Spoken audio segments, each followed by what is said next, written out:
বন্ধুরা, তোমরা এই আলু কখনো ফেলবে না, যে দাগ আলুগুলো। কেমন? এই আলু দিয়ে তোমাদের বড়া রেসিপিটা দেখাবো। দেখো, আমি এখন একটু ঘষবো। কেমন? এরকম করে ঘষবো, ঘষে 6-7বার এটা ধুতে হবে। বন্ধুরা দেখো, এই দেখো 6-7বার ধোয়া হলো।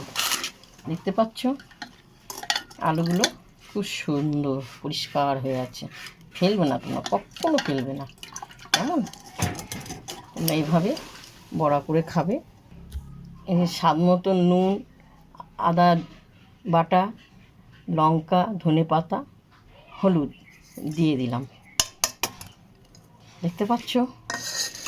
এরপর বেসনটা দিয়ে দিলাম। কেমন? এরপর আমি মাখবো।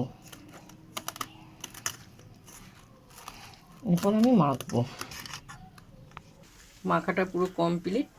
দেখতে পাচ্ছ? দেখো, মাখাটা পুরো কমপ্লিট। এবার আমার তেল গরম হয়ে গেছে। দেখতে পাচ্ছ? তেলে আমি বড়াগুলো ছাড়বো।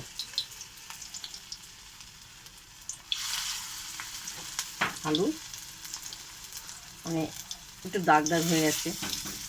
কেমন? তোমরা কেউ ফেলবে না, এভাবে করে খাবে।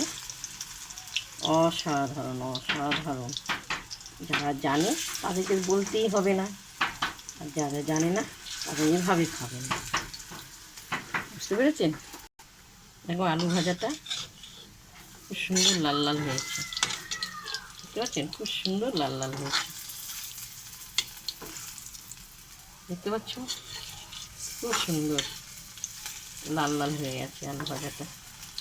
আলু একটু গন্ধ হয়ে গেছে বা দাগ দাগ হয়ে গেছে, ফেলবে না। কেমন?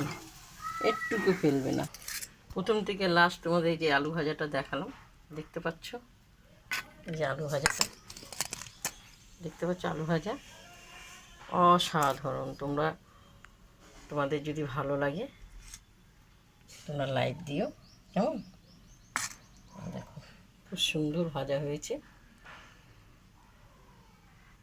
ভেজেছি। তোমরা শেয়ার করো, লাইক দিও, আমাকে কমেন্ট করে জানাও। টাটা। খেতে এসো তোমার বাড়িতে।